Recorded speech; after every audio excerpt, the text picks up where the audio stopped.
Le 17 avril 2021, l'Assemblée nationale a terminé l'examen en première lecture du projet de loi Climat et Résilience, qui représente un des plus gros projets du quinquennat d'Emmanuel Macron en termes d'action climatique. S'il doit encore être modifié au Sénat puis à l'Assemblée nationale, il a cependant déjà généré beaucoup de réactions, négatives comme positives. Alors concrètement, que contient ce projet de loi ? Bonjour à tous, moi c'est Maya et bienvenue dans ma chaîne où on parle d'actualité politique, de société et d'environnement. Dans cette vidéo, nous allons essayer de comprendre ensemble le projet de loi Climat et Résilience. Comment a-t-il été créé ? Quelles sont les principales propositions et surtout, quelles réactions a-t-il généré ? Petit disclaimer, dans cette vidéo, je ne chercherai pas à prendre quelconque parti concernant le projet de loi, mais je présenterai simplement l'historique, le contenu et les réactions qu'il a générées, en me basant sur des articles ainsi que des communiqués du gouvernement et des associations environnementales. Cependant, n'hésitez pas à me donner votre avis en commentaire. Alors commençons par parler de l'origine de ce projet de loi. Pour comprendre d'où il vient, il faut en fait se tourner vers la Convention citoyenne pour le climat, qui est considérée comme l'instance à l'origine de ce projet de loi Climat et Résilience. En avril 2019, la Convention citoyenne pour le climat, abrégée CCC, est établie par Emmanuel Macron à la suite du grand débat national qui avait été organisé après le mouvement des Gilets jaunes afin de consulter les citoyens français sur différentes thématiques liées à l'élaboration des politiques publiques, notamment sur la transition écologique. La CCC est officiellement mise en place en octobre 2019 et rassemble 150 citoyens français tirés au sort qui doivent travailler ensemble dans le but de présenter des propositions afin de lutter contre la crise climatique. La CCC se répartit donc en 5 groupes de travail visant à adresser des thèmes liés au changement climatique, parmi lesquels se nourrir, se loger, travailler et produire, se déplacer et consommer.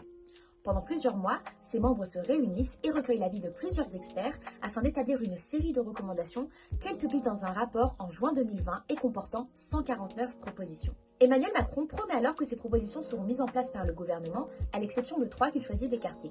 Leur transposition législative et réglementaire doit ainsi se faire via différents mécanismes, puisque certaines sont incluses dans le projet de loi de finances 2021 ou d'autres relèvent encore de négociations européennes et internationales.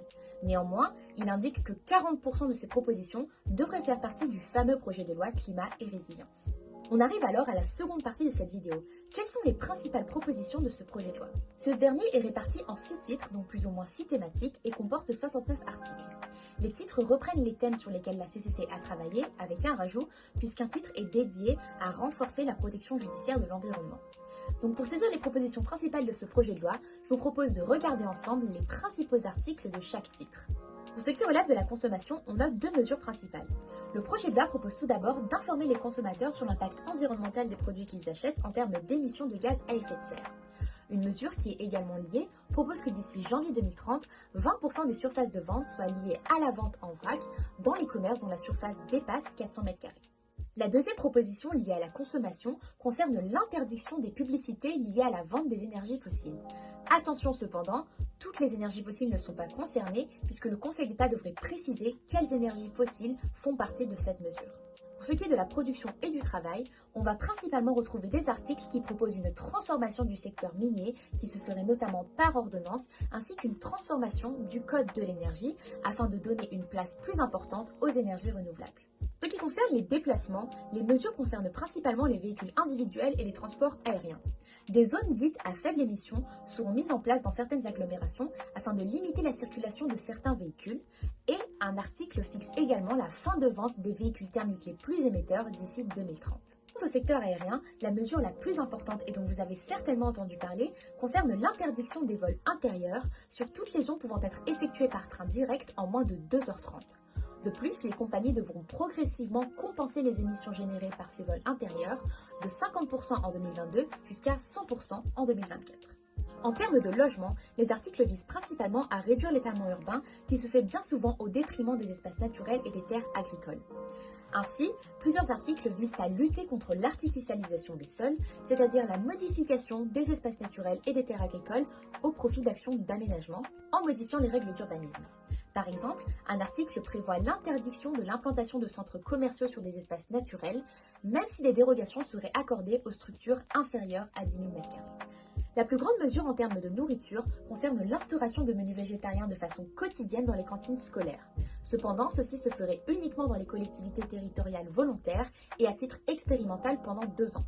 Au bout de ces 2 ans, une évaluation serait faite et la mesure pourrait être ainsi généralisée.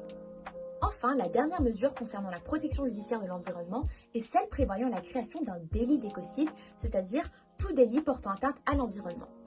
Cette mesure sanctionnerait toute personne reconnue coupable d'un comportement intentionnel portant gravement atteinte à l'environnement, d'une peine pouvant aller jusqu'à un maximum de 10 ans de prison et d'une amende pouvant aller jusqu'à un montant maximum de 4,5 millions d'euros. En plus de ces principales mesures, plusieurs articles proposent de modifier le code de l'environnement, de l'éducation, du travail ou des transports pour y inclure des mesures plus respectueuses de l'environnement. Alors que penser de ces propositions ?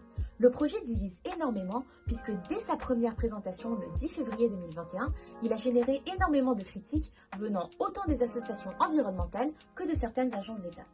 Une des plus grandes reproches adressées au projet de loi, notamment par les associations environnementales, serait le manque de transposition des propositions de la Convention citoyenne pour le climat. Ainsi, une étude réalisée par Reporter montre que seules 15 des 148 propositions auraient été retranscrites dans le projet de loi. De plus, beaucoup d'entre elles auraient été modifiées. Par exemple, la CCC avait proposé une limite de 4 heures pour interdire les vols intérieurs, mais celle-ci a été abaissée à 2h30. Selon Greenpeace, ces propositions ainsi modifiées n'entraîneraient qu'une baisse infime des émissions, et certaines d'entre elles ne seraient peut-être même pas applicables, comme le délit d'écocide qui pourrait potentiellement poser des problèmes de constitutionnalité. Du côté des agences étatiques, le Haut Conseil pour le climat, créé en novembre 2018 et chargé d'apporter un avis sur la politique climatique du gouvernement français, a également publié en février un avis sur le projet de loi.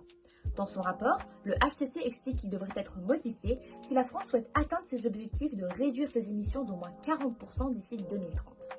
D'après le groupe d'experts, la stratégie de décarbonation est insuffisante, notamment puisque certaines mesures ne seraient pas généralisées avant 2023 ou 2025 et risqueraient ainsi d'être mises en cause par les élections de 2022.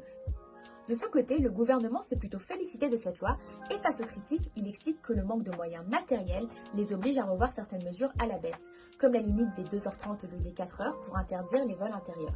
Concernant le manque de transposition des propositions de la CCC, les porteurs du projet de loi se sont défendus en expliquant que la loi climat et résilience ne devait reprendre qu'une partie des propositions et que les autres feront partie d'autres projets de loi du gouvernement. On arrive donc à la fin de cette vidéo. Merci de l'avoir regardée et j'espère sincèrement qu'elle vous aura plu. N'hésitez pas à me donner votre avis en commentaire sur ce projet de loi ou sur la vidéo, à la liker et à la partager si elle vous a plu.